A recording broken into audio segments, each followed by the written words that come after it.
Welcome student, मैं आशा करता हूँ आप लोग स्वस्थ, मस्त एवं शानदार होंगे, साथ ही साथ अपनी तैयारी को मजबूत बना रहे होंगे।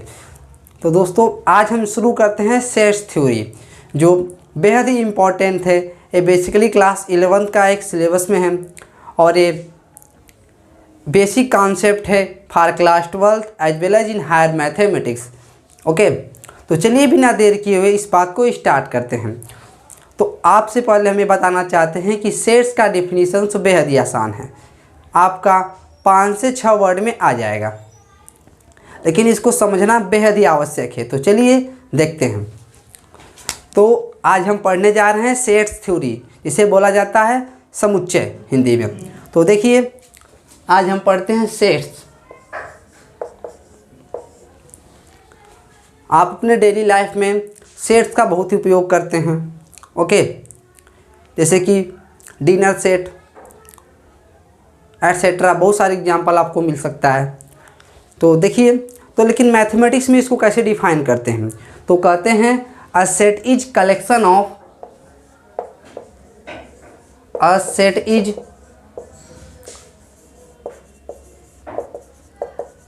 ऑफ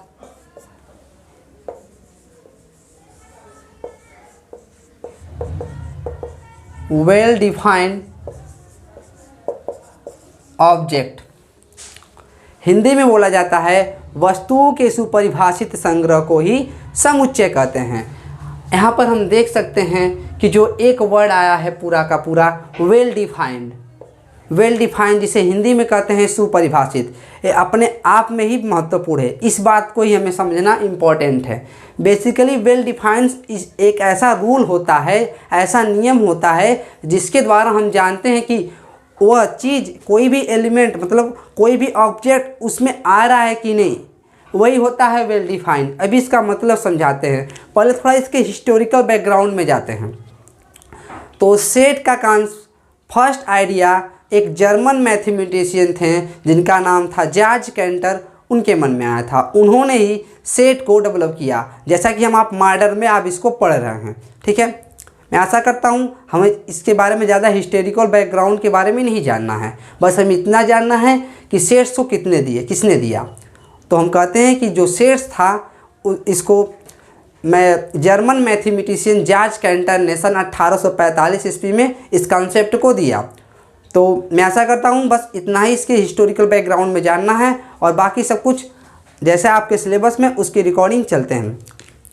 तो देखिए, हमने बताया अभी a set is collection of well defined object. एक वर्ड आया है वेल डिफाइंड, इसे बोला जाता है हिंदी में सुपरिभाषित। एक्चुअली इसका डिफिनीसन जो है वो बेहद ही आसान है, लेकिन इसको समझना बहुत इम्पॉर्टेंट है, इसीलिए हम इस बात को समझने की ओर बढ़ते हैं। तो एक वर्ड आता है वेल डिफाइंड, तो इसका दो मतलब होता है। इसे हिंदी में बोला जाता है सुपरिभाषित, इसे हिंदी में कहते हैं सुपरिभाषित। जब भी आप देखते हैं तो वेल डिफाइंड का अभी बताएं हम, वेल डिफाइंड मतलब सुपरिभाषित एक ऐसा रूल होता है जिसके द्वारा हम बताते हैं कि, जैसा कि सुपरिभाषित का मतलब अभी हम बता रहे थे कि दो होता है। फर्स्ट इज यूनिकनेस, इसे हिंदी में बोलते हैं अद्वितीय, अद्वितीयता, इसे बोलते हैं अद्वितीयता। और एक होता है रिकॉग्नाइजेशन,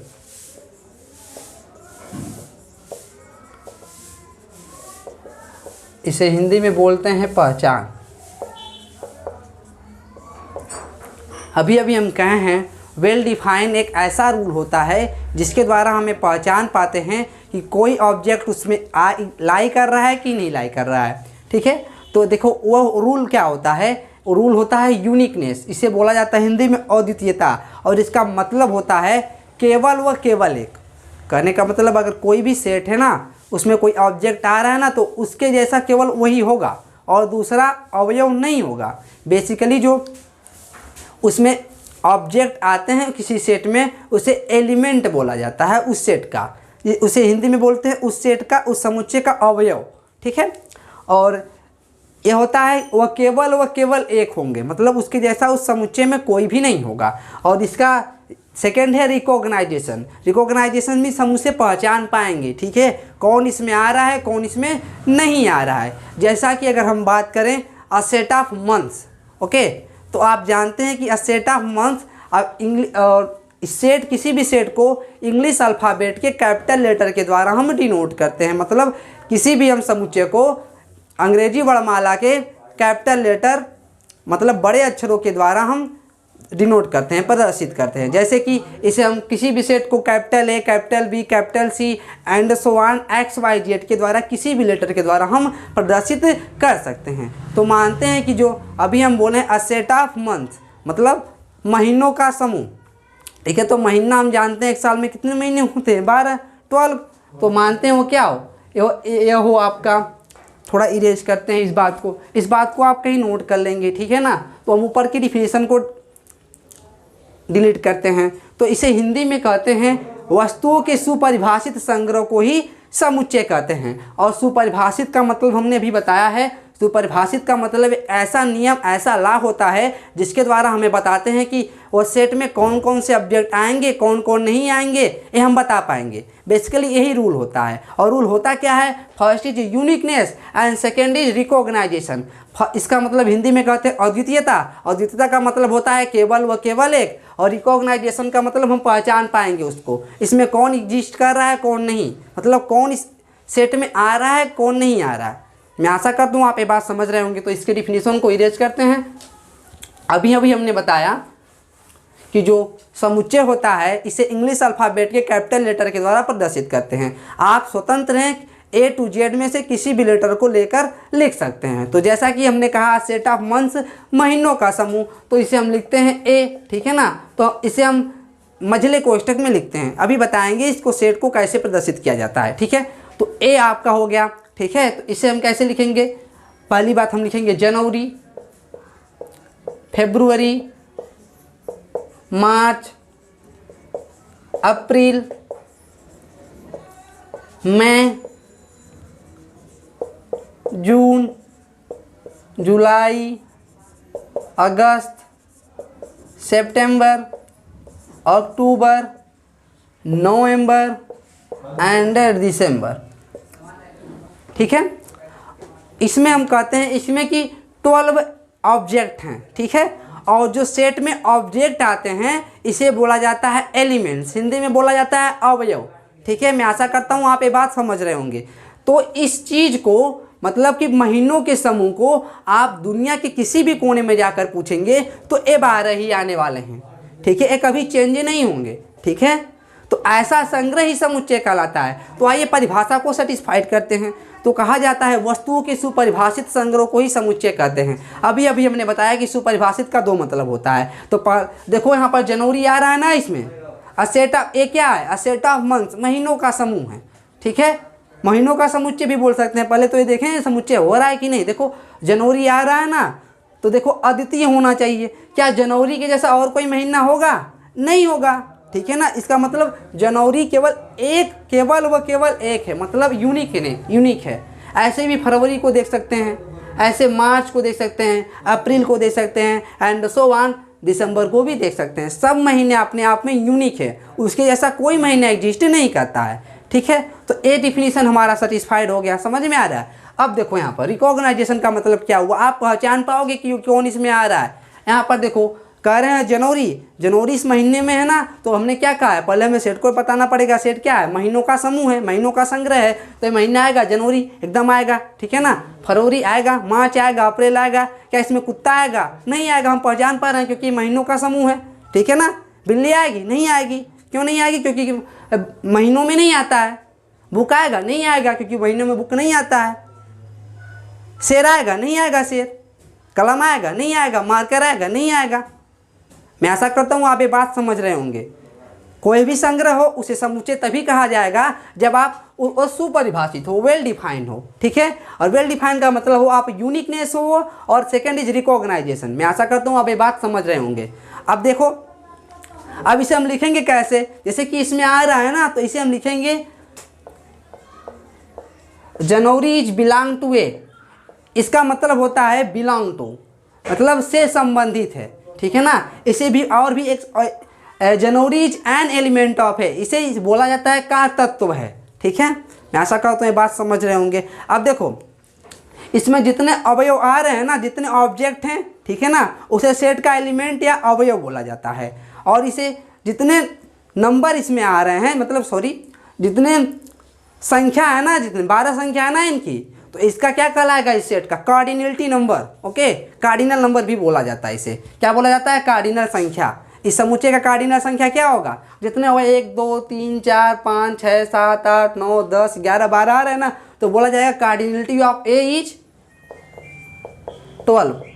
मैं आशा करता हूँ आप ये बात समझ रहे होंगे, ठीक है ना। अब जैसे अभी इनमें कहा कुत्ता इसमें नहीं आ रहा है, तो क्या लिखेंगे? Dog does not belong to A. समझ में आ रहा है? मैं आशा करता हूँ आप ये बात समझ रहे होंगे। एक और एग्जाम्पल देखते हैं, इसको इरेज कर सकते हैं। अब हम लेते हैं कोई समुच्चय, ठीक है ना, इंग्लिश अल्फ़ाबेट के वावेल का सेट लेते हैं, ओके। इंग्लिश अल्फ़ाबेट के वावेल का सेट लेते हैं, मतलब इंग्लिश वर्णमाला के स्वरों का समुच्चय लेते हैं, ठीक है। तो देखो ए, इसे हम ए या तो बी या तो सी या तो जेड, ए टू जेड, मतलब इंग्लिश वर्णमाला के कैपिटल लेटर किसी भी द्वारा हम इसको प्रदर्शित कर सकते हैं, ठीक है। तो इसमें क्या आएगा बताओ? इसमें आएगा ए, ई, आई, ओ, यू। तो आप कहेंगे इसको हम क्यों कैपिटल लेटर में नहीं लिख सकते? तो एक ऐसा रूल होता है ना, इसे कहा जाता है कि इसमें जो ऑब्जेक्ट आएंगे ना, 90% केस में ये स्मॉल लेटर में होंगे। इसके जो ऑब्जेक्ट होंगे ना उस संग्रह के, उस कलेक्शन के, ठीक है ना, वही स्मॉल लेटर में लिखे जाएंगे। लेकिन आप आगे पढ़ेंगे, ठीक है, सेट ऑफ सेट उसमें आएंगे, ठीक है ना। तो इसीलिए हमने 10% बचा के रखा है। तो 90% केस में ऐसा होगा ना, तो एक क्या कहेंगे? ये क्या है? इंग्लिश अल्फ़ाबेट के सभी स्वरों का समुच्चय है। तो हम कहेंगे इसमें ए आ रहा है। अब यहाँ देखो हमने बताया यूनिकनेस, देखो इसको परिभाषित करते हैं। ए इंग्लिश अल्फ़ाबेट के वावेल में क्या ए जैसा कोई आएगा? नहीं आएगा, यूनिक हो गया ना। ई जैसा कोई आएगा? नहीं आएगा। आई के जैसा कोई आएगा? नहीं आएगा। कहने का मतलब है ए जैसा अगर कोई आएगा ना, तो उसको ए के जगह पर यूज करने पर नाम कोई फ़र्क नहीं पड़ना चाहिए। लेकिन ऐसा नहीं है, हम यूज करेंगे दूसरा तो फ़र्क पड़ सकता है, ठीक है ना। मैं आशा करता हूँ आप ये समझ रहे होंगे। जैसे कि APPLE एप्पल होता है ना, तो इसके अनुसार अगर हम कोई दूसरा वर्ड लेटर यूज कर दें तो क्या होगा? उसका कोई मतलब नहीं निकलेगा, है ना। जैसे कि ए की जगह पर ई यूज कर दो, ए ई के जैसा नहीं है ना, तो नहीं एप्पल बन पा रहा है। समझ में आ रहा है? अब देखो ई भी यूनिक हो गया, आई भी यूनिक हो सकता है, हो गया, ठीक है, हो सकता नहीं, हो जाएगा। ओ भी हो जाएगा, यू भी हो जाएगा। ये बात डिफिनीशन सेटिस्फाइड हो रहा है। और आप ये बता पा रहे हो, ए तक अगर हम लिख दें तो आप बताओगे कि ई भी आएगा, इसमें आई भी आएगा, ओ भी आएगा, यू भी आएगा। आप पहचान भी पा रहे हो इसमें। ऐसे कि कहें इसमें डी आएगा, तो डी नहीं आएगा, क्योंकि ए जो है क्या है? इंग्लिश अल्फ़ाबेट के सभी वावेल का कलेक्शन है, समुच्चय है, ठीक है ना। तो क्या कर देंगे? क्या इसमें सी आएगा? नहीं आएगा। पहचान पा रहे हैं ना? डी आएगा? नहीं आएगा। एफ आएगा? नहीं आएगा। समझ में आ रहा है? और इस चीज़ को आप इसको विश्व के किसी भी कोने में जाकर पूछोगे तो यही चीज़ लिखेगा वो। इसमें कितने एलिमेंट आएंगे? 5। जो ऑब्जेक्ट आते हैं इसके अंदर, इसे क्या बोला जाता है? इस समुच्चय का एलिमेंट बोला जाता है। तो इसकी कार्डिनल नंबर क्या हो जाएगा? कार्डिनल नंबर क्या हो जाएगा? कितने इसमें एलिमेंट एग्जिस्ट कर रहे हैं? 1 2 3 4 5, तो इसमें 5 आएगा ना। मैं आशा करता हूँ आप ये बात समझ रहे होंगे। अब देखो इसको कैसे लिखा जाएगा? तो लिखा जाएगा क्या? ए इसमें आ रहा है तो कैसे लिखेंगे मैथमेटिक्स में? ऐसे थोड़ा ना कहेंगे ए इसमें आ रहा है, नहीं ना। तो इसे लिखेंगे क्या? A is belong to capital A, okay, and is also belong to capital A, and I is also belong to capital A, O is also belong to capital A, and what is A? A is a set of vowels of English alphabet. English वर्णमाला के सभी स्वरों का समुच्चय है, ठीक है ना।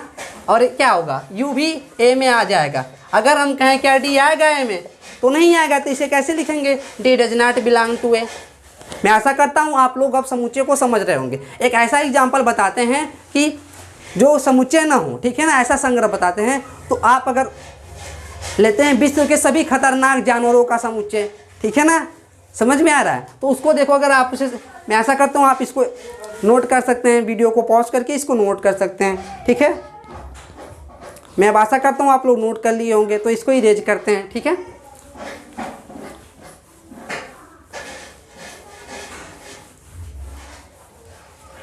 अब देखिए हमें भी कहा विश्व के सभी खतरनाक जानवरों का समुच्चय, ठीक है।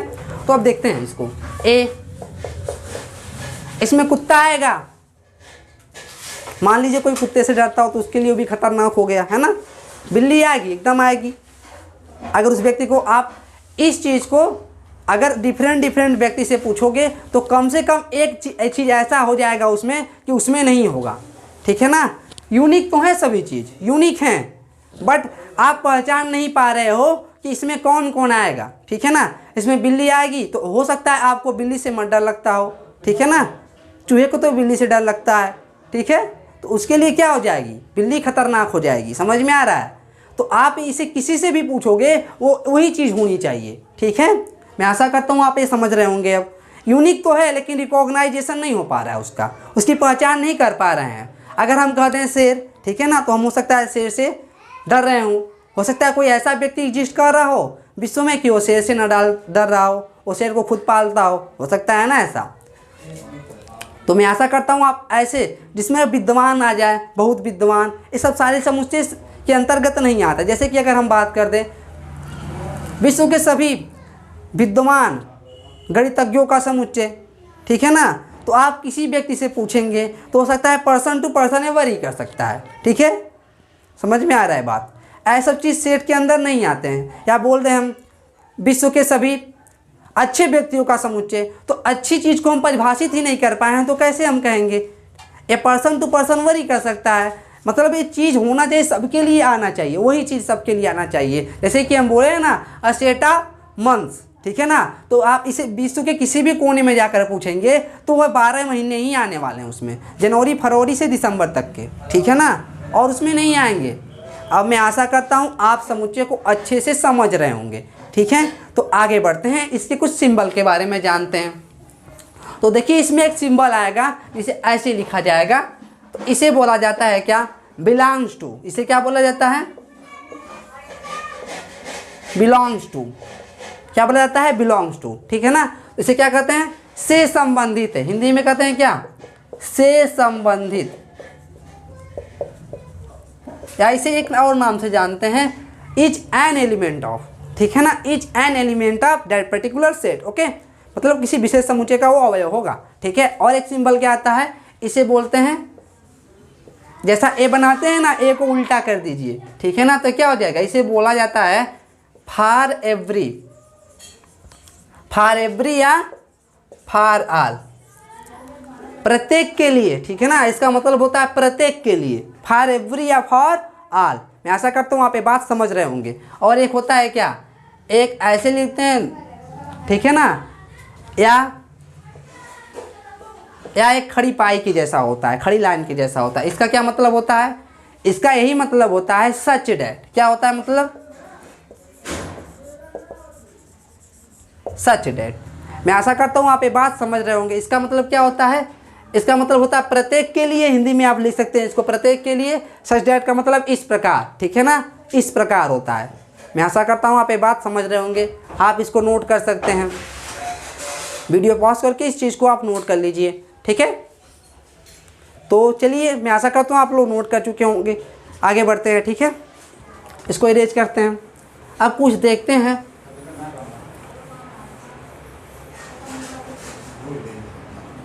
ओके। अब कुछ और चीज़ देखते हैं। देखो, आप जब भी पढ़ोगे तो आपको थोड़ा नंबर के बारे में बेसिक जानकारी होना चाहिए। तो हम क्या देखेंगे, some standard set of numbers, okay, some standard set of numbers, ठीक है। इसमें क्या कहते हैं, कुछ संख्याओं के मानक समुच्चय, ठीक है।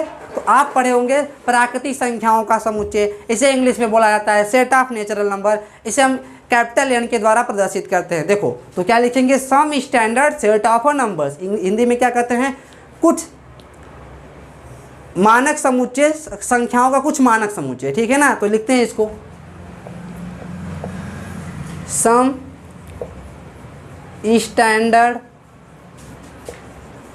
Sets of number, some standard set of numbers, ठीक है ना। तो इसमें पहला क्या आता है, प्राकृतिक संख्याओं का समुच्चय। ठीक है, प्राकृतिक संख्याओं का समुच्चय, इसे हिंदी में इंग्लिश में बोला जाता है सेट ऑफ नेचुरल नंबर। इसे क्या किससे डिनोट करते हैं, इसे हम एन के द्वारा प्रदर्शित करते हैं। आप समुच्चय में आप जहाँ कहीं भी एन देखिएगा ना, तो इसका मतलब है सेट ऑफ नेचुरल नंबर, प्राकृतिक संख्याओं का समुच्चय। तो इसे कहाँ से स्टार्ट होता है, काउंटिंग नंबर भी बोला जाता है इसे बोलते हैं 1 2 3 4 5 एंड सो ऑन।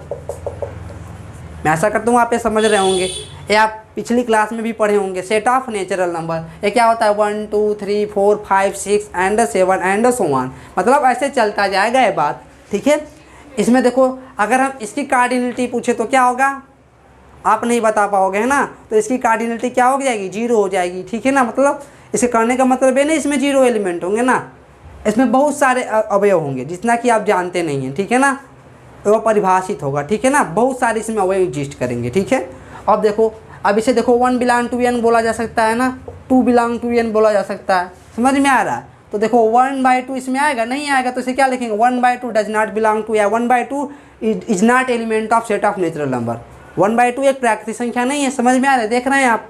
ठीक है ना, और किसी भी दो क्रमागत प्राकृतिक संख्याओं के बीच हमेशा एक का अंतर होता है, समझ में आ रहा है बात, ऐसा लिखते हैं। ठीक है, आगे की चीज़ आप नेक्स्ट क्लास में पढ़ते जाओगे। तो दूसरा क्या होता है, सेट ऑफ होल नंबर, पूर्ण संख्याओं का समुच्चय। इसे बोला जाता है, किया जाता है W से प्रदर्शित किया जाता है। आप यहाँ प्राकृतिक संख्याओं में देख सकते हैं कि सबसे छोटा अवयव जो आ रहा है इसका क्या है, 1 है, और सबसे बड़ा एलिमेंट नहीं बता पाओगे आप। ठीक है ना, वो एग्जिस्ट नहीं कर रहा है। ठीक है, तो इसे क्या लिखेंगे, W। क्या होता है, सेट ऑफ होल नंबर, पूर्ण संख्याओं का समुच्चय। इसमें क्या होता है, इसमें 0 भी आ जाता है प्राकृतिक संख्याओं के समुच्चय के साथ, यानी 0 1 2 3 4 5 एंड सो ऑन। ठीक है ना, तो 5 यहाँ रुका नहीं, और भी जाएगा, 6 7 8 जहाँ तक पहुँच जाओ आप, चलते जाओ चलते, इसमें बहुत सारे नंबर मिलते जाएंगे आपको। ठीक है ना, हम सबको तो लिख नहीं सकते हैं। ठीक है ना, अभी आप पढ़ेंगे इसको कैसे लिखा जाएगा। ठीक है, अब देखो, अब तीसरा क्या होता है, अब यहाँ से कर सकते हैं 0 belong to W, 1 belong to W। ठीक है ना, and 3 belong to W and so on. Okay, ऐसे चल कर सकते हैं। ठीक है, और देखो तीसरा नंबर क्या होता है, सेट ऑफ इंटीजर नंबर, पूर्णांक संख्याओं का समुच्चय। तो पूर्णांक संख्याओं के समुच्चय में क्या करते हैं, Z। ठीक है ना, तो यहाँ पर देखो, यहाँ पर डैश डैश करते हैं, मतलब यहाँ -3 -2 -1 0 1 2 3 एंड सो ऑन। करने का मतलब है 0 आएगा, इसके लेफ्ट साइड में -1 -2 -3 -4 -5 -6 ऐसे आते जाते रहेंगे। ठीक है ना, इसमें ठीक है ना, तो -100 भी इसमें आएगा, -1,00,001 भी आएगा, तो हम सारे को लिखेंगे नहीं ना, इसलिए हम डैश डैश कर दिए हैं। और इधर जाओ 1 2 3 4 5 6 एंड 7 एंड सो ऑन। समझ में आ रहा है बात। ठीक है, और देखो यहाँ पर 0 आता है। ठीक है, तो देखो इधर जो आता है -1 -2 -3 एंड -4 एंड सो ऑन, उसे बोला जाता है सेट ऑफ निगेटिव इंटीजर। ठीक है ना, ऋणात्मक पूर्णांकों का समुच्चय। ठीक है, तो उसे कैसे लिखते हैं, Z- से लिखा जाता है उसे, Z-। ये क्या होता है, -1 -2 -3 एंड सो ऑन, मतलब जाता जाएगा। ठीक है ना, और सेट ऑफ पॉजिटिव इंटीजर क्या होता है, 1 2 3 4 एंड सो ऑन। और जो सेट ऑफ पॉजिटिव इंटीजर होता है ना, मतलब धनात्मक पूर्णांकों का समुच्चय, कुछ और नहीं होता है, यह सेट ऑफ नेचुरल नंबर ही होता है। देख लो आप, तो इसे क्या कर सकते हैं, यह n के बराबर भी होता है। समझ में आ रहा है। और एक चीज़ इसमें और आ रहा है 0, है ना, इसे क्या बोला जाएगा, इसे बोलते हैं न्यूट्रल इंटीजर। मतलब जो 0 होता है, न तो धनात्मक होता है न तो ऋणात्मक होता है। समझ में आ रहा है, तो इसे क्या बोलते हैं, न्यूट्रल इंटीजर।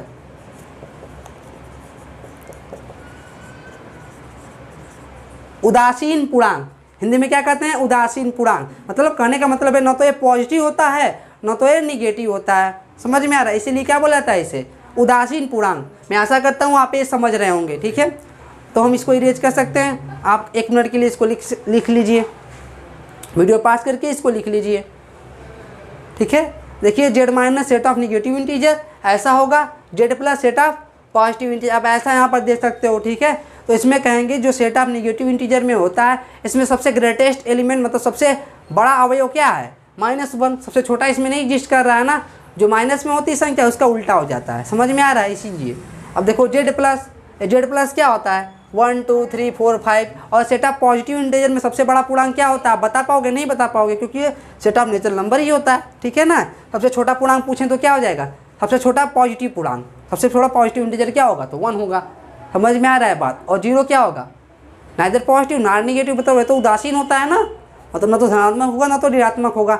अगर आप कभी भी आपसे कहा जाएगा the set of non negative integer, तो आपका कहने का ही मतलब होगा उसमें 0 भी आएगा और सेट ऑफ पॉजिटिव इंटीजर भी आएगा। समझ रहे हैं यहाँ पे बात। अगर आपसे कभी भी कहा जाएगा the set of non positive integer, तो कहने का यही मतलब होगा उसमें सेट ऑफ नेगेटिव इंटीजर आएगा और 0 भी आएगा। इस बात को आप कहीं लिख लीजिएगा, ठीक है ना। तो आगे बढ़ते हैं। तो मैं आशा करता हूँ आप ये बात समझ रहे होंगे, ठीक है ना। अब यहाँ से हम कह सकते हैं कि सारी प्राकृतिक संख्याओं और सारी पूर्ण संख्या सेट ऑफ इंटीजर नंबर में पूर्णांकों के समुच्चय में आ जाती हैं। देख सकते हो आप, पूरा का पूरा इसमें आ जा रहा है ना, और इसमें पूरा का पूरा आ जा रहा है, होल नंबर भी आ जा रहा है, ठीक है। मैं आशा करता हूँ आप ये बात समझ रहे होंगे, ठीक है। तो आगे बढ़ते हैं, इसको इरेज कर सकते हैं हम। और चौथा होता है हमारा सेट ऑफ रेशनल नंबर। क्या होता है, सेट ऑफ रेशनल नंबर, मतलब इसे आप हिंदी में क्या बोलते हैं, हिंदी में कहते हैं परिमेय संख्याओं का समुच्चय, ठीक है ना। तो क्या कहते हैं, सेट ऑफ रेशनल नंबर, परिमेय संख्याओं का समुच्चय से हम क्यू से कहते हैं, क्यू के द्वारा डिनोट करते हैं, ठीक है ना। क्यू के द्वारा क्या करते हैं, प्रदर्शित करते हैं। तो कैसे करते हैं, ठीक है, अभी बताया ना, इसको लिखते हैं एक्स सच डेट, अभी इस सिंबल को बताया है, या तो इसको सच डेट भी लिख सकते हो या इसको खड़ी पाई से भी लिख सकते हो, ठीक है ना। समझ में आ रहा है। तो इसका मतलब क्या है, सच डेट एक्स ऐसा होगा कि, जिसे हिंदी में बोलते हैं एक्स ऐसा होगा कि, एक्स इस प्रकार होगा कि एक्स बराबर क्या होगा, पी बाई क्यू, ठीक है ना। तो क्यू और क्यू नॉट इक्वल टू 0 हो, और पी क्यू क्या होते हों, पी और क्यू कहाँ से आते हों, इंटीजर नंबर से आते हों, क्या हों, इंटीजर नंबर से आते हों। समझ में आ रहा है ना। तो जेड अभी लिखे थे ना, जेड का समुच्चय नीचे अभी लिखे थे, इसका यूज हुआ ना हमारा एक सच डेट बोलेंगे। ऐसे अगर बोलना हो तो लिखेंगे all the number which can be express in the form of P by Q where Q not equal to 0 and P Q belong to the set of integer number. और जो पी क्यू आते हैं ना, तो क्या होने चाहिए, को प्राइम नंबर होने चाहिए। मतलब आप जब भी पी और क्यू का एचसीएफ निकालोगे ना, तो 1 होना चाहिए, मतलब ये अपने शॉर्टेज फॉर्म में होने चाहिए। समझ में आ रहा है बात। और यहाँ कहने का मतलब है, जो जेड लिखा है ना, सेट ऑफ इंटीजर है, जो भी लिखे थे क्या होता था, 0 1 2 3 4 5। आगे बढ़ते जाओ, इधर क्या -1 -2 -3 इसी में आएंगे। समझ में आ रहा है बात। जैसे कि अगर आप हम लिखे 2, तो 2 को 1/2/1 लिख सकते हैं ना। देखो पी भी यहाँ से लिख सकते हैं पी बाई क्यू, ठीक है ना। तो Q equal to, this is not equal to 0 and P क्या हो रहा है, पी बराबर 2 आ रहा है। तो क्या हो जाएगा, देखो डिफिनीशन 2 और 1 इसमें आएगा ना इंटीजर में, और क्यू 0 भी नहीं है आपका, तो क्या कर देंगे, 2 क्या है, एक परिमेय संख्या है, ठीक है ना। समझ में आ रहा है। मैं आशा करता हूँ आप समझ रहे होंगे इस बात को, और पिछली कक्षा में आप इससे अच्छे पढ़े होंगे, ठीक है ना। तो ज़्यादा इस पर हमें डिस्कस नहीं करना है, तो क्या कर देंगे, इसको हम इस फॉर्म में लिख पाएंगे, क्योंकि हम इसमें बहुत सारी संख्या आएंगी, इसको हम लिख नहीं पाएंगे, ठीक है ना। समझ में आ रहा। अब देखो आगे क्या होता है, आता है सेट ऑफ इरेशनल नंबर। इसे हम क्या कहते हैं, सेट ऑफ इरेशनल नंबर। इसे हम किसके द्वारा डिनोट करते हैं, क्यू कॉम्प्लीमेंट। क्यू कॉम्प्लीमेंट करने का ही मतलब है, एक्स इसमें ऐसा आएगा ना, X such that X does not belong to Q. करने का मतलब है जो क्यू में आएगा ना, वो इसमें नहीं आएगा। सेट ऑफ, इसे क्या बोला जाता है, अपरिमेय संख्याओं का समुच्चय, ठीक है ना। करने का मतलब है वो सभी संख्याएं जो परिमेय संख्याएं नहीं होती हैं, अपरिमेय संख्या कहलाती है। इसे क्यू कॉम्प्लीमेंट के द्वारा दर्शाते हैं। इसे पढ़ा जाता है क्यू कॉम्प्लीमेंट। अभी आप पढ़ेंगे कॉम्प्लीमेंट ऑफ ए सेट आगे, ठीक है ना। तो तब तक के लिए बस इतना ही। तो देखो इसमें √2 होगा ना, √2 देखो, √2 को पी बाई क्यू के फॉर्म में लिख दिया जाएगा, लेकिन P equal to √2 and Q equal to 1 and Q equal to 1, this is not equal to 0, P equal to √2, ठीक है ना। इसे हम क्या लिख सकते हैं, पी बाई क्यू के फॉर्म में लिख सकते हैं ना।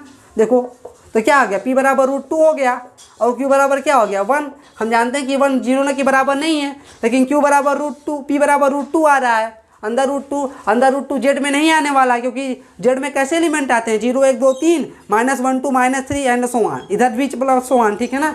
समझ में आ रहा है। तो पी बराबर √2 क्या होगा, does not belong to Z, ठीक है ना। तो पी बाई क्यू क्या हो गया, परिमेय संख्या नहीं हुआ, तो क्या हो जाएगा, ये अपरिमेय संख्या होगा। तो कहने का मतलब जो √2 होगा, √3 होगा, √5 होगा एंड पाई होगा, है ना, ये सभी क्या होंगे, अपरिमेय संख्या होंगी, ठीक है ना। अब देखो ये पाई होता है, आप कहते हैं कि पाई की वैल्यू होता है 22/7। अब डिफिनीशन के अकॉर्डिंग तो परिमेय संख्या होना चाहिए, नहीं। देखिए पाई की जो वैल्यू होती है ना वो एग्जैक्ट वैल्यू नहीं होती है, ठीक है ना, एग्जैक्ट वैल्यू नहीं होती है। जैसे कि पाई की क्या वैल्यू होती है 22/7 या अप्रोक्सीमेट वैल्यू होती है। समझ में आ रहा है? अगर आपको हमारी बातों पर विश्वास नहीं हो रहा है तो आप लिखते हैं क्या, √2 की वैल्यू लिखते हैं 1.414, ठीक है ना। तो कहने का मतलब अगर अंदर रूट किसी का लेते हैं, जैसे कि 4 का लेते हो तो +-2 आता है ना, तो मतलब 2 का 2 बार गुणा करो तो 4 आना चाहिए, या -2 का 2 बार गुणा करो तो 4 आना चाहिए, तो आता ही है ना। बताओ अब यहाँ पर देखो 1.414 का अगर आप 2 बार गुणा करोगे ना तो ऐसे 1.2 आना चाहिए, तो 1.414 गुणे 1.414, तो आप करोगे गुणा तो आएगा 1.99386 ऐसे समथिंग करके आएगा। देख रहे हो 2 के करीब नहीं आएगा, आप ट्राई कीजिएगा। तो ये सभी जो अपरिमेय संख्याएं होती है ना इसका हम अनुमानित मान लेते हैं, अप्रोक्सीमेट वैल्यू लेते हैं, एग्जैक्ट वैल्यू नहीं लेते हैं। इसी तरह पाई भी है जिसका हम अप्रोक्सीमेट वैल्यू लेते हैं, पाई का अभी तक वैल्यू डिसाइड ही नहीं है, ठीक है ना। तो इसीलिए हम कहते हैं कि पाई क्या है, अपरिमेय संख्या है। इसका एग्जैक्ट वैल्यू 22/7 नहीं है, 22/7 कैसी संख्या है, एक परिमेय संख्या है। समझ में आ रहा है? मैं आशा करता हूँ आप ये बात समझ रहे होंगे। आप इसको नोट भी कर सकते हैं। ये बात आपसे हमेशा पूछा जाता है कि बताइए पाई एक कैसी संख्या है, तो पाई कैसी संख्या है, परिमेय संख्या, अपरिमेय संख्या sorry. Pi belong to Q complement, ठीक है ना, pi does not belong to Q, ठीक है ना। तो देख रहे हो ना, ऐसी संख्या जो परिमेय संख्या ना हो कि उसमें आता है अपरिमेय संख्या, तो इसलिए क्या हो जाएगा, पाई अपरिमेय संख्या है। मैं आशा करता हूँ आप ये बात समझ रहे होंगे, ठीक है ना। इसको इरेज कर सकते हैं आप, कुछ वीडियो पॉज करके इसको लिख सकते हैं। मैं आशा करता हूँ आप ये बात लिख चुके होंगे, ठीक है। अब आगे बढ़ते हैं, तो इसको इरेज करते हैं। तो आगे आता है set of real number. Set of real number में क्या करते हैं हम, सेट ऑफ रियल नंबर जो हमारा होता है बोला जाता है, इसे हिंदी में बोलते हैं वास्तविक संख्याओं का समुच्चय, ठीक है ना।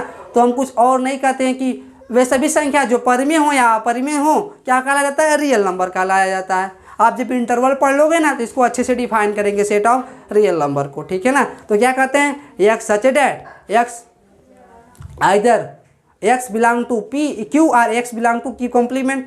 तो क्या हो जाएगा, देखो इसे कैसे करते हैं आर, ठीक है ना। इसे बोला जाता है सेट ऑफ रियल नंबर, ठीक है ना, मतलब वास्तविक संख्याओं का समुच्चय। इसमें कैसे आएगा, X such that X belong to Q or X belong to Q complement. समझ में आ रहा है? कहने का मतलब इसमें सारी संख्या आ जाएंगी, ठीक है ना। या तो √2 लो, या तो पाई लो, या 1 लो, या 2। अभी तक आप जिसमें पीछे जितना संख्याएं पढ़े हैं ना 4, ये 5वां है ना हमारा, जो 4 संख्याएं पढ़े ना, 4 सेट पढ़े। कौन कौन सा, set of natural number, set of whole number, set of integer number, set of rational number, set of irrational number, जो 5 है ना इसमें आ जाएंगे। समझ में आ रहा है? मैं आशा करता हूँ आप ये बात समझ रहे होंगे। सभी संख्याएं क्या होंगी, रियल नंबर होंगी, जो अभी हम 4 पीछे पढ़े हैं, ठीक है ना। तो यहाँ से इसका डिफिनीशन ऐसे लिखते हैं। मैं आशा करता हूँ ये बात समझ में आ रहा होगा। इसमें क्या होगा, देखो -1/2 बिलोंग टू क्यू हो जाएगा, ठीक है ना, √2 बिलोंग टू क्यू हो जाएगा, सॉरी क्यू में आएगा ही आएगा, लेकिन आर में भी आएगा, ठीक है ना, और √2 आर में भी आएगा, ठीक है ना। समझ में आ रहा है? तो देखो यहाँ पर क्या हो गया, 5 भी आर में आएगा, समझ में आ रहा है। और क्या हो जाएगा, पाई भी आर में आ जाएगा, पाई भी क्या होगा, आर में आ जाएगा, ठीक है ना। लेकिन ये क्यू कॉम्प्लीमेंट में आएगा बेसिकली, ठीक है ना। इरेशनल नंबर होता है, अपरिमेय संख्या होता है। मैं आशा करता हूँ आप ये बात समझ रहे होंगे, ठीक है ना। तो आगे देखते हैं, एक होता है आपका सेट, इसको नोट कर लीजिए आप। आगे आता है सेट ऑफ कॉम्प्लेक्स नंबर। आशा करता हूँ नोट कर लिए होंगे, इसको इरेज करते हैं। आगे आता है आपका सेट ऑफ कॉम्प्लेक्स नंबर, ठीक है ना। इसे किसे प्रदर्शित किया जाता है, कैपिटल सी के द्वारा प्रदर्शित किया जाता है। तो क्या होता है, छठा number set of complex number. इसे बोला जाता है क्या, अभी क्या है ना, किसी भी चीज़ से लिख सकते हैं, इसको लिख सकते हैं क्या, एक्स सच दैट, इसे बोला जाता है सच दैट, ऐसा होगा कि एक्स इक्वल टू होगा a + IB के फॉर्म में, ठीक है ना, a + IB के फॉर्म में, वेयर AB बिलोंग टू क्या होगा, रियल नंबर में आने वाला है, ठीक है ना। तो कहने का मतलब यही है, इसमें 1 + √2i, ठीक है ना, 1 - 2i, ठीक है ना, इसी में आने वाले, इसमें क्या आएंगे, सी में आएंगे, ठीक है। ए भी क्या होगा, सी में आएगा, ठीक है ना। वह आई क्या है, आई आप जानते हो क्या है, √-1 है, आयोडा बोला जाता है इसे। आयोडा इक्वल टू होता है √-1। मैं आशा करता हूँ ये बात आप समझ में रहे होंगे। और पीछे के भी सभी संख्या देखें ना सेट, जो 5 कौन कौन सा, natural number whole number, integer number और रेशनल नंबर, इरेशनल नंबर और रियल नंबर, सारे के सारे इसी में आ जाएंगे। कैसे आ जाएंगे देखो, अगर हम इसको b की जगह पर 0 पुट कर देंगे ना तो आयोडा आने वाला नहीं है, उसमें a आ जाएगा। एक ऐसा होगा रियल नंबर में होगा, रियल नंबर खुद भी आ जाएगा इसमें, वो सारे उसके रियल नंबर सबको कंटेन करके चलता है, इसलिए वो सभी इसमें आ जाएंगे। मैं आशा करता हूँ आप ये बात समझ में रहे होंगे, ठीक है ना, समझ में आ रहा है। तो आगे एक आता है क्या, सेट ऑफ कॉम्प्लेक्स नंबर हो गया, इसको इरेज करते हैं, समझ में आ रहा होगा। इसमें क्या आ जाएगा, 2 भी बिलोंग कर जाएगा सी में, ठीक है ना, और 5 भी बिलोंग कर जाएगा सी में, ठीक है, क्योंकि b बराबर 0 रख सकते हो, क्योंकि b बराबर 0 रियल नंबर होता है, ठीक है ना। तो समझ में आ रहा है बात, मैं आशा करता हूँ आप ये बात समझ रहे होंगे, ठीक है। और एक होता है सेट ऑफ गॉसियन इंटीजर, इसको इरेज कर दें, वो भी एक कॉम्प्लेक्स नंबर के जैसा ही होता है लेकिन कुछ अलग होता है, ठीक है ना। इसे क्या कहा जाता है, सेट ऑफ गॉसियन इंटीजर। तो इसे किससे प्रदर्शित किया जाता है, कैपिटल जी से। आपके सिलेबस में नहीं है, ठीक है ना, फिर भी देख लो। ये ऐसा होता है x सच डैट, देखना x equal to a plus I B के फॉर्म में होगा, ठीक है। और ए बी क्या होगा, यहाँ ए बी आपका हो जाएगा इंटीजर नंबर। क्या हो जाएगा, इंटीजर नंबर। कहने का यही मतलब है 1 प्लस 2i इसमें आएगा, ठीक है ना। इसमें क्या जी में आएगा 1 प्लस 2i, लेकिन 1 प्लस रूट 2 आयोडा इसमें नहीं आएगा। क्यों नहीं आएगा कि देखो ए बी क्या होना चाहिए, जेड में होना चाहिए। जेड में कैसे आएंगे, 0 1 2 3 एंड -1 -2 -3, और रूट 2 आ गया ना बी की जगह पर यहाँ पर, तो रूट 2 जेड में नहीं आ रहा है, तो इसलिए इसमें जी में भी नहीं आएगा। मैं आशा करता हूँ आप ये बात समझ रहे होंगे, ठीक है ना। अब इतना ही आपके है some standard set of numbers में, ओके। मैं आशा करता हूँ ये बात आप समझ रहे होंगे। तो इसको इरेज करते हैं, थोड़ा और चीज़ देखते हैं।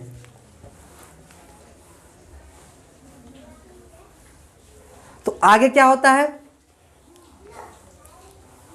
अभी अभी हम आपको कार्डिनल नंबर बताया ना। कार्डिनल नंबर क्या होता है, किसी समुच्चय में जितने उसमें ऑब्जेक्ट आ रहे हैं ना, उसके जितने नंबर ऑफ ऑब्जेक्ट आ रहे हैं, मतलब वो क्या हो जाएगा, उसका कार्डिनल नंबर हो जाएगा उस सेट का, ठीक है। जैसे कि अगर कोई समुच्चय ए हो, ठीक है, कोई समुच्चय ए हो, इसमें कितने अवयव हों, मान लो 1 से 5 तक की सभी प्राकृतिक संख्याएं आ रही हैं, ठीक है।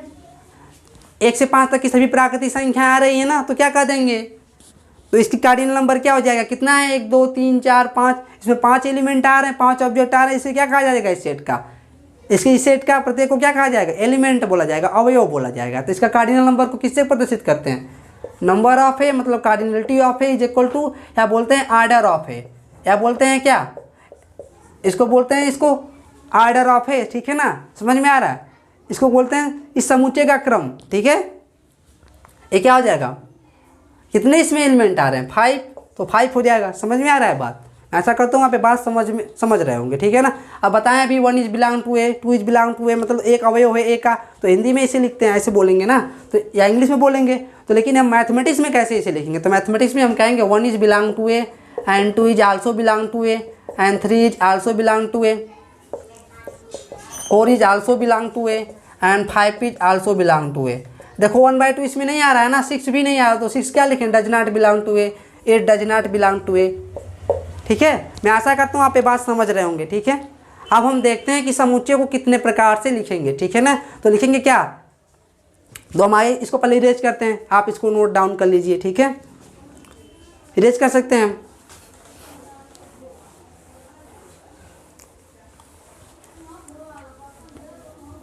अब देखो समुच्चयों को कितने प्रकार से लिखा जाता है, तो क्या लिखेंगे, how to represent a set, ठीक है ना। तो इसे हम 3 मेथड के द्वारा लिखते हैं। कैसे कैसे, देखो रिप्रेजेंटेशन ऑफ ए सेट कैसे होगा, रिप्रेजेंटेशन ऑफ सेट्स, पहला क्या होता है, डिस्क्रिप्शन मेथड। क्या होता है, डिस्क्रिप्शन मेथड, डिस्क्रिप्शन, देखो इसको आप कोई भी संख्या लो ना, ऐसे ही लिख दो, जैसे कि अभी लिए था ना, अभी लिए थे क्या, अभी बोले थे पीछे set of vowels of English alphabet, ठीक है, set of vowels of English alphabet. तो क्या ऐसे लिख दो, देखो AEIOU, तो क्या हो गया, लिखने का तरीका है इसको, ये क्या हो गया, ये आपका क्या हो गया, एक समुच्चय है ये, ठीक है ना, डिस्क्रिप्शन मेथड से। और भी बोले हैं क्या, प्राकृतिक संख्याओं का समुच्चय, इसको ऐसे लिख दो 1 2 3 4 5 6 एंड सो ऑन, ठीक है ना, ऐसे लिख दो। मतलब इसे किसी कोष्ठक के अंदर ना रखो, ठीक है ना। समझ में आ रहा है? मैं आशा करता हूँ आप ये बात समझ रहे होंगे, ठीक है। अब इन्हीं दोनों को लेकर दिखाएंगे हम आगे, ठीक है ना। और क्या बोले थे अभी, मतलब 5 लिए थे ना अभी, 1 से 5 तक की सभी प्राकृतिक संख्याओं का समुच्चय, या 7 8 ऐसे जाएगा। आशा करते हैं बात समझ रहे होंगे आप। ये होता है जैसे कि आप सीधे उसको लिख दो, ठीक है ना। ये क्या बोला जाता है, इसे बोलते हैं डिस्क्रिप्शन मेथड, ठीक है। और आता है एक आगे, इसको इरेज कर सकते हैं, इसको नोट कर लीजिए आप। एग्जाम्पल ही काफ़ी है समझने के लिए, इसको मैं कुछ लिखाना नहीं है हमको, ठीक है ना। एक एग्जाम्पल 1 हो गया, एग्जाम्पल 2 हो गया। अभी इसी एग्जाम्पल को हम लिखेंगे, ठीक है ना, ठीक है। तो इसे मिटाते हैं, ठीक है। और दूसरा क्या होता है हमारा, रोस्टर मेथड, ठीक है ना, रोस्टर मेथड, ठीक है। इसे क्या बोला जाता है, रोस्टर मेथड। हिंदी में क्या कहते हैं, तालिका विधि। क्या होता है, रोस्टर मेथड। रोस्टर मेथड में अभी लिखे थे ना, इसे हम क्या करते हैं, समुच्चयों को इंग्लिश अल्फ़ाबेट के कैपिटल लेटर के द्वारा प्रदर्शित कर लेते हैं। क्या होता है, अभी बताया ना, वही चीज़ लिखेंगे दोनों एग्जाम्पल। ए क्या था, सेट ऑफ वावेल, ठीक है ना। इसे क्या करते हैं, मझले कोष्ठक में लिख लेते हैं अपनी सुविधा के लिए, AEIOU, ठीक है ना। वही बात हुआ जो पीछे लिखे थे डिस्क्रिप्शन मेथड में। इसमें आपको पूरा का पूरा दिखेंगे, उसमें भी पूरा का पूरा दिखेंगे, लेकिन अंतर इतना ही होगा कि इसे कोष्ठक में लिखा जाएगा, इसे कैपिटल ए के द्वारा प्रदर्शित कर सकते हैं, इसे ABCDYZ के द्वारा किसी भी के द्वारा प्रदर्शित कर सकते हैं। अभी पीछे हमने बताया है इस चीज़ को, ठीक है ना। तो क्या कह देंगे, A is belong to, I is belong to, O is belong to, समझ रहे हैं ना आप, समझ रहे हैं ना। अब देखो आगे, अभी बताया ना सेट ऑफ नेचुरल नंबर, इसे क्या लिखेंगे, N, ठीक है ना। ये क्या हो जाएगा, ये भी रोस्टर मेथड से होगा, 1 2 3 4 5 6 एंड सो ऑन। समझ में आ रहा है बात, ठीक है। मैं आशा करता हूँ आप ये बात समझ रहे होंगे। ये हो गया रोस्टर मेथड। इसको लिखने का तरीका है, इसमें कुछ लिखाना नहीं हमको, बस आपको समझना है, ठीक है ना। तो रोस्टर मेथड में आपको उस समुच्चय में जितने भी अवयव होंगे ना, वो सारे के सारे आपको दिखाई देंगे, या समझ पाएंगे आप आगे क्या आ रहा है। जैसे कि देखो, इसमें दिखाई तो नहीं दे रहे हैं, लेकिन आप समझ पा रहे हो आगे क्या आ रहा है। 6 के बाद 7 आएगा, 7 के बाद 8 आएगा, ऐसे जाते जाओगे आपको मिलता जाएगा अवयव, ठीक है ना। या तो आप समझ पाओगे कुछ आ रहा है उसमें आगे, या तो आपको पूरा का पूरा दिखेगा, जैसे इसकी इसमें दिख रहा है, ठीक है ना। तो ऐसे होंगे रोस्टर मेथड। लेकिन आप ये बात जानते हो कि कोई भी हो ना, देखो इसको हम पूरा तो लिख नहीं पाएंगे, लेकिन हम कैसे इसको लिखेंगे, तो आगे वो क्या होता है, उसे बोलते हैं सेट बिल्डर मेथड। क्या बोला जाता है उसे, सेट बिल्डर मेथड या प्रॉपर्टी मेथड। आगे उसको देखते हैं, इसको नोट कर लीजिए आप, वीडियो पॉज करके इसको नोट कर सकते हैं। आशा करता हूँ आप लोग नोट कर लिए होंगे। तो इसको इरेज करते हैं। तो क्या होता है, सेट बिल्डर मेथड या प्रॉपर्टी मेथड। तीसरा क्या होता है, सेट बिल्डर मेथड और प्रॉपर्टी मेथड। इसे बोला जाता है समुच्चय निर्माण विधि या गुणधर्म विधि या गुण विधि, ठीक है ना, ठीक है। अभी 2 एग्जाम्पल बताए थे ना, उसी को हम लिखेंगे इस प्रकार से। यही चीज़ आपसे पूछने वाला है, ठीक है ना। आपको दे देगा रोस्टर मेथड में, पूछ देगा उसे बिल्डर मेथड में लिखो, या तो बिल्डर मेथड में भी दे देगा, कहेगा रोस्टर मेथड में लिखो। ऐसे ही सवाल पूछे जाएंगे आपसे। देखो अभी ना, अभी लिए थे ना ए क्या लिए थे, इंग्लिश अल्फ़ाबेट के सभी स्वरों का समुच्चय। तो इसे कैसे लिखेंगे, ए क्या लिखेंगे, x such that x is a Wavell of English alphabet,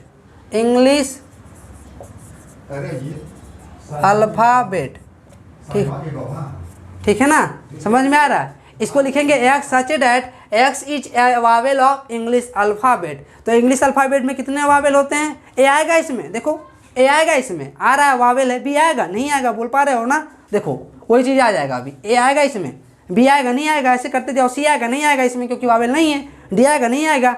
ई आएगा, आएगा। ऐसे करते जाओगे तो आप आई भी मिल जाएगा, आपको ओ भी मिल जाएगा, यू भी मिल जाएगा। वही चीज़ हो गया ना, ये चीज़ समझ में आ रहा है। तो आप इसको नोट कर लीजिए। एक चीज़ और देखते हैं, अभी हो सकता है आप नोट कर लिए हैं, ठीक है ना, वीडियो पॉज करके नोट कर सकते हैं। तो इसको मिटाते हैं। अब देखो अभी भी हम लिखे थे क्या, सेट ऑफ नेचुरल नंबर, ठीक है ना। तो क्या होता है एन, उसे क्या लिखते हैं, इसको ऐसे लिख सकते हैं, x such that X belong to set of natural number. इसे आप किसी अन्य के द्वारा प्रदर्शित कर दो यहाँ पर, ठीक है ना। इसको किसी अन्य के द्वारा प्रदर्शित कर दो। ये क्या मान लो, ए मान लो, तो ये भी तो हो गया ना सेट ऑफ नेचुरल नंबर। लेकिन देखो अभी एक और एग्जाम्पल बताते हैं, और देखो इसको इरेज करते हैं। अब देखो अगर आपसे ये लिखा हो, देखो ए इक्वल टू अगर ये लिखा हो क्या 1 2 3 4, ठीक है ना। तो इसे हम कैसे लिखेंगे, देखो इसे हम कैसे लिखेंगे, तो ए होगा क्या एक्स सच दैट, देखो लिमिटेशन में हो गया ना क्या, क्यों पूरा नेचुरल नंबर आ नहीं रहा है। तो हमें जैसे कि बाइक को कंट्रोल करने के लिए हमें ब्रेक की आवश्यकता होती है ना, उसी प्रकार से इसको कंट्रोल करने के लिए देखो 1 2 3 4 तक ही जाकर रुक गया। इसको कंट्रोल करने के लिए हमें आप पढ़े होंगे symbol less than or equal greater or equal, उसका यूज करेंगे। देखो एक्स सच दैट कैसा होगा, नेचुरल नंबर होगा। और कैसा होगा, ये ब्रेक लगाती है जैसे कि बाइक में ब्रेक लगाते हैं। देखो X is greater or equal to 1 and less or equal to 4।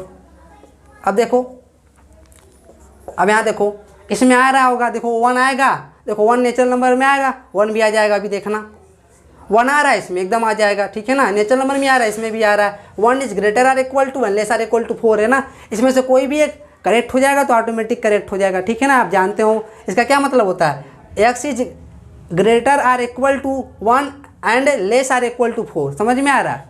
इन दोनों स्टेटमेंट में अगर इसमें से एक भी लेस देन आर इक्वल में से कोई भी हो गया तो करेक्ट हो जाएगा, ठीक है ना। इसमें ग्रेटर आर इक्वल टू, अब देखो 2 आएगा इसमें, एकदम आ जाएगा। देखो 2 is greater or equal to and less or equal to 4 हो रहा है ना, समझ में आ रहा है। देखो एक बराबर इक्वल का यहाँ सिंबल नहीं हो रहा है, एक ग्रेटर का हो रहा है, तो 2 इसमें आ जाएगा, 3 भी आ जाएगा, देखो 4 भी आ जाएगा, ठीक है ना। ऐसे देखो 4 is greater equal to 1 and less or equal to 4, equal to हो जा रहा है ना, 4 आ जाएगा। 5 इसमें आएगा, नहीं आएगा। देखो कैसे, 5 is greater or equal to 1, वो तो हो रहा है, लेकिन 5 is and 5 is not less or equal to 4, okay. क्योंकि 5 4 से बड़ा होता है ना, तो इसलिए क्या आएगा, इसमें नहीं आएगा। इसमें 1 2 3 4 आएंगे। ये सारे नेचुरल नंबर को चेक करेंगे, इतने ही आएंगे। मैं आशा करता हूँ आप इस बात को अब समझ पा रहे होंगे, ठीक है। एक एग्जाम्पल और देखते हैं इसका, आप इसको नोट कर लीजिए। मैं आशा करता हूँ आप इसको नोट कर लिए होंगे, ठीक है। तो देखते हैं आगे। अगर आपको कुछ ऐसा लिखने के लिए आ जाए, देखो कैसे, ऐसे अगर a बराबर आ जाए आपको 0, ठीक है, क्या हो 2 4 6 8 हो जाएगा ना, समझ रहे हैं आप, ठीक है। अब देखो, अब यहाँ ध्यान दो, तो क्या लिखेंगे इसको, ऐसे लिखेंगे एक्स सच डैट, ठीक है ना। x is equal to 2n, x is equal to 2n where n belong to w and n कहाँ से कहाँ तक आएगा, देख रहे हो इसको, 0 को 0 गुणे 1, मतलब 1 गुणे 0, इसको लिख सकते हैं क्या है 1 गुणे 2, ठीक है ना। यहाँ पर देख रहे हो ना 2 गुणे 2, 3 गुणे 3, 3 गुणे 2, ठीक है ना। यहाँ पर क्या लिख सकते हैं 4 गुणे 2, ठीक है ना। तो यहाँ पर क्या हो जाएगा, n कैसा कैसा होगा, n इज, आप यहाँ पर देखो n की जगह पर 0 रखोगे तो 0 मिल जाएगा, 1 रखोगे कि 2 मिल जाएगा। देखो यहाँ पर 2 रखोगे तो क्या मिल जाएगा 4, 3 रखोगे 6, 4 रखोगे 8। तो यहाँ पर क्या लिख सकते हैं n बिलोंग टू w, ठीक है ना।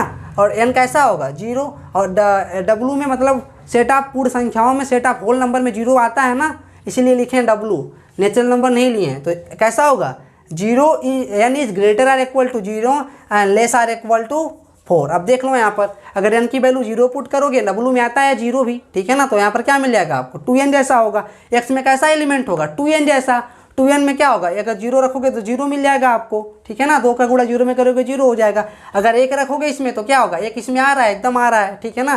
तो क्या होगा 2 हो जाएगा, 2 रखोगे 4 आएगा, 3 रखोगे 6 आ जाएगा, 4 रखोगे 8 आ जाएगा। क्या 5 आएगा इसमें, देखो 5 नहीं रख पाएंगे ना, 5 नहीं रख पाएंगे, तो देखो 5 नहीं आएगा इसमें, क्योंकि 5 0 से बड़ा या बराबर है, ठीक है ना। लेकिन ये लेस आर इक्वल टू 5 नहीं है, समझ में आ रहा है, इसलिए हम क्या कर देंगे, इसमें नहीं आएगा ये। मैं आशा करता हूँ आप ये बात समझ रहे होंगे। तो इसमें क्या आ जाएंगे 0 1 2 3 4, सॉरी ये नहीं आएगा ना, तो 2n जैसे आएंगे तो 0 2 4 6 8, ठीक है ना। यही सारे अवयव आ जाएंगे। कहने का मतलब उसमें एलिमेंट तो हो ही रहेंगे, लेकिन लिखने का तरीका बदलने से हमें आसानी हो जाएगी। जैसे कि हम अभी लिखे थे क्या, सेट ऑफ रेशनल नंबर पीछे पढ़ाया ना, इसको इसी फॉर्म में लिखे थे। ऐसा लिखने में अगर आपको मतलब फाइनाइट सेट दिया गया हो, मतलब उसमें 4 5 अवयव हों, तो सेट ऑफ रोस्टर मेथड से देखने में अच्छा लगता है। लेकिन आपके पास अगर बहुत सारे अवयव हों, आपको उसको लिखना हो, तो हम इस मेथड का प्रयोग करते हैं, ठीक है। तो नेक्स्ट क्लास में हम पढ़ेंगे इंटरवल। मैं आशा करता हूँ आप लोग सारी बात समझे होंगे। तब तक के लिए थैंक यू, धन्यवाद।